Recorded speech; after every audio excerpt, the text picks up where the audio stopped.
Okay, today we're going to make some baked potatoes and corn on the grill, and the baked potatoes will be seasoned with the salt on the outside on the skin. Alright, I'm going to pull some aluminum foil off for each potato. I get the really wide aluminum foil, so what I'm going to do is I'm going to tear it in half and wrap up each potato. So we've got a 4-pack of potatoes. We only have 4 of us that really eat potatoes, so it's 1 each. So.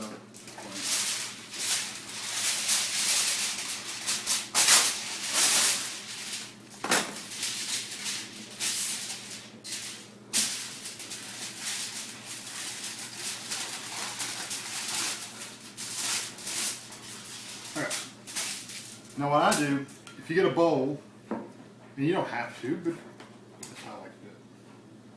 You put a little oil in the bottom of it. And then I've got this coarse kosher salt, and you'll see what I'm going to do with that first in a minute. But what I do is take a baked potato, and these have been washed off, and just take it and get a little oil on them.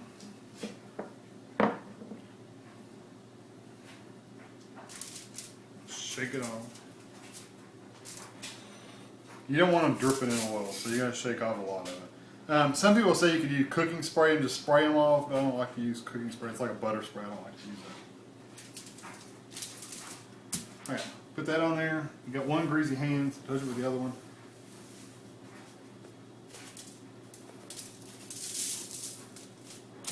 And just kind of sprinkle your salt on it. And then wrap your potatoes.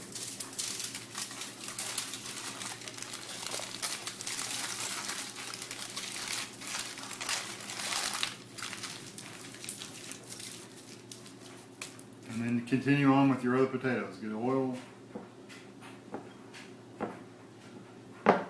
And the oil helps the salt to just stick around a little better.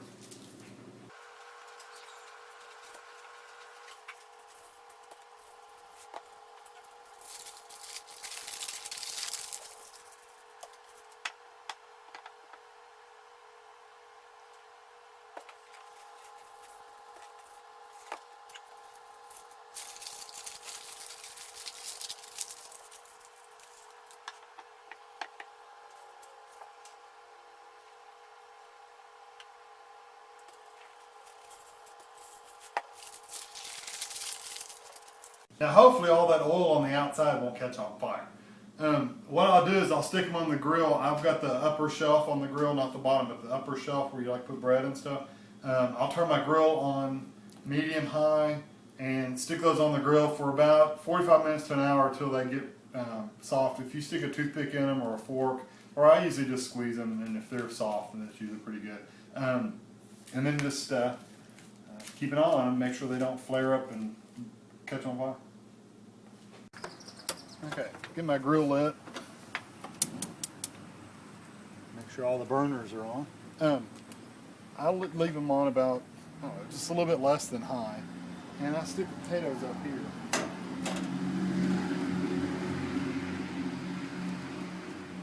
Actually, I'll probably turn it down just a little bit more. Right between high and low, somewhere in between, right at medium. And basically just let them sit. And I'll come check on them in about 15 minutes. Okay, it's been 15 minutes. I'm literally just going to turn them over. It smells good from the hamburgers we made a couple weeks ago. About a week ago, actually. It was this last week.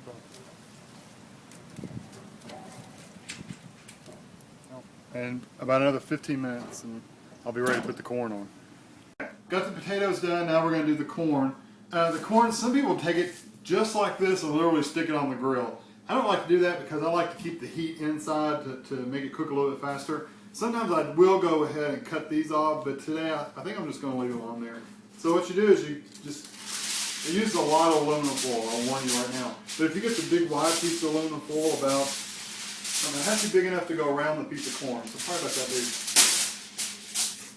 And you take your piece of corn, and I literally do nothing to it. I might pull off just some of these leaves that are hanging not loose.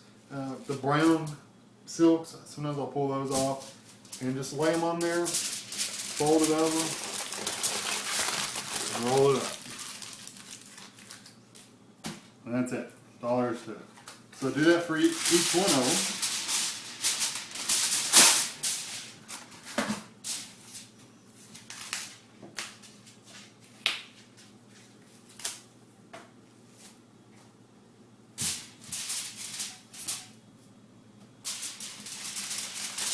See, like this one, the piece of corn is actually way up here. It actually has a really big stalk. I could cut that off.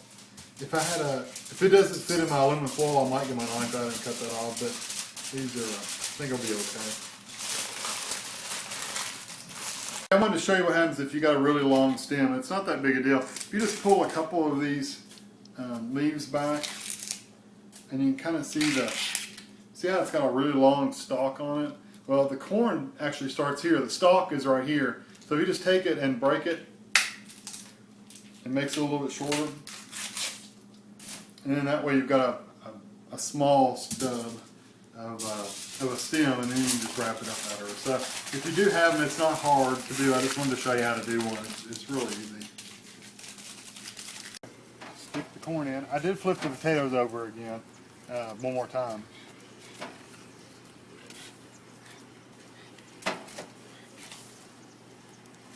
And I want to leave this side open as much as I can.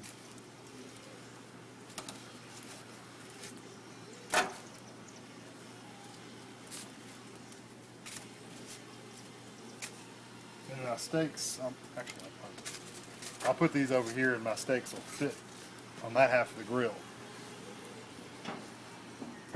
Alright, I got some steaks here. Ashley likes the thin ones, so we got some thin ones for her. You can either season them in the package, which is what I usually do, just so it's all in the package. But these are next to each other, so I can season them pretty good. These are overlapping, so I'll have to pull those out. I'll probably season these steaks first, and then move these over there and spread them out, and then pile them all up here. What I use nature seasoning and lemon pepper.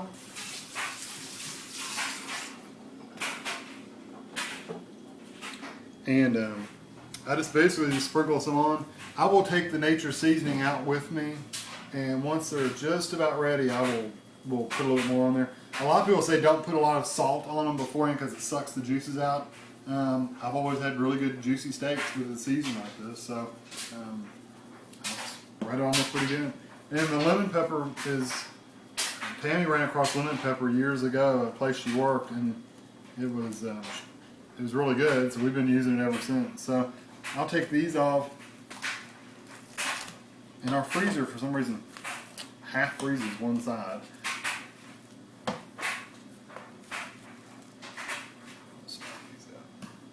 And then I'll take these out. And like I said, these are a little thinner, but they're still good steak. Now, she doesn't like all the fat, which is like the best part of the steak. I'm not sure why she doesn't like the fat part, but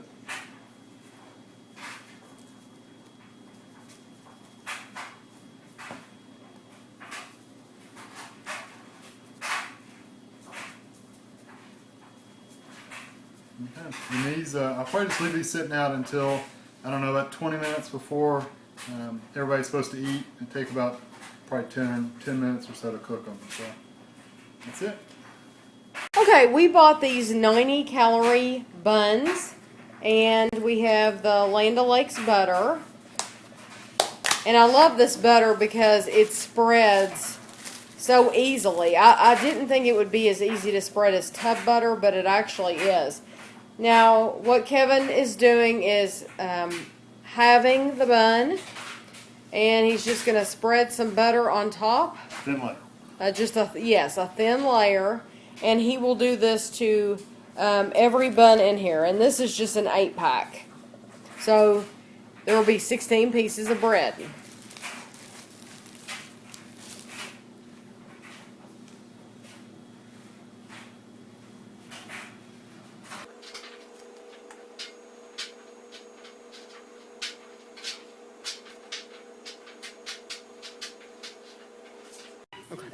Alright, I'm just going to put the thicker steaks on right now.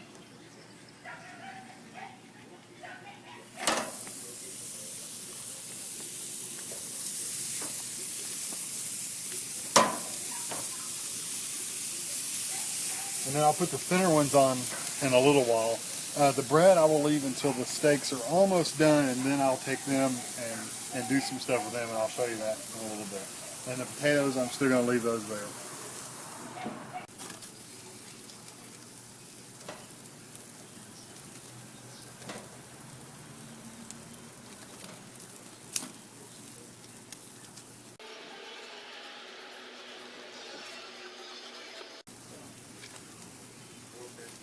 Okay, it's been about 15 minutes, and I'm going to turn the corn over. Getting the ones on top first, and work my way under. But if you don't flip them over, you'll get a burnt on the bottom, and then they won't get anything on the top. So flip them over after about 15 minutes. How long has it been? Like 15 minutes or so, I don't know, 10 minutes maybe.